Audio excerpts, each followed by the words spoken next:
Hi friends, welcome to RK knowledge hub. ఇవాళ మన topic వచ్చేసి సైన్స్ అండ్ టెక్నాలజీకి సంబంధించండి.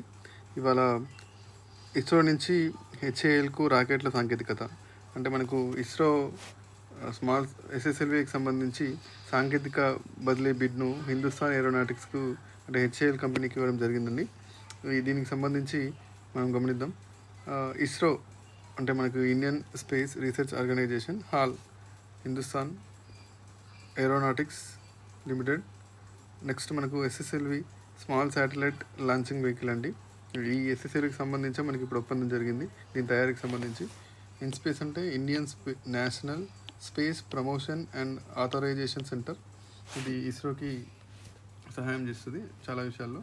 నెక్స్ట్ ఎస్ఎస్ఎల్వికి సంబంధించి మనకి ఈ ఈ దీని యొక్క ఈ శాటిలైట్ యొక్క ఈ రాకెట్ యొక్క బరువు 500 kg ఉంటుందండి.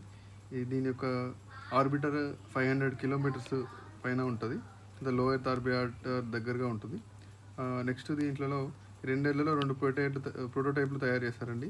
ఏటా 6 నుంచి 10 ఎస్ఎస్ఎల్వీలు స్వతంత్రంగా తయారు చేసుకునే హక్కు హెచ్ఏఎల్కి ఇవ్వడం జరిగింది. ఈ ఒప్పందంలో భాగంగా రాకెట్ల తయారీలో అడుగుపెడుతున్న 3వ కంపెనీగా హాల్ నిలిచింది. మనకు అంతకంటే ముందు 2 కంపెనీస్ మనం స్కైరూట్ ఏరోస్పేస్ అండ్ అగ్నికుల్ కాస్మోస్గా చెప్పుకోవచ్చు. ఈ 3వ కంపెనీగా ఇప్పుడు హాల్ ఉంది. నెక్స్ట్ దీనికి సంబంధించి ఇంకొక చిన్న టాపిక్ వచ్చేసి మార్కెట్ ఎట్లా ఉంది ఎకానమిక్ ఈ ఎర్త్ ఆర్బిట్ లాంచింగ్ వెహికల్స్ ఈ రంగానికి సంబంధించి మార్కెట్ అనేది ప్రస్తుతము 14 బిలియన్ నియర్లీ $13.9 billion ఉంటాయి. 2032 నాటికి $44 billion చేరుతుందని తెలుస్తుంది. నెక్స్ట్ అంతర్జాతీయ అంతరిక్ష ఆర్థిక వ్యవస్థలో భారత్ యొక్క వాటా ఎలా ఉందని గమనిస్తే ఇప్పుడు ప్రస్తుతం మనకు $8 billion అంటే 2% ఉంది.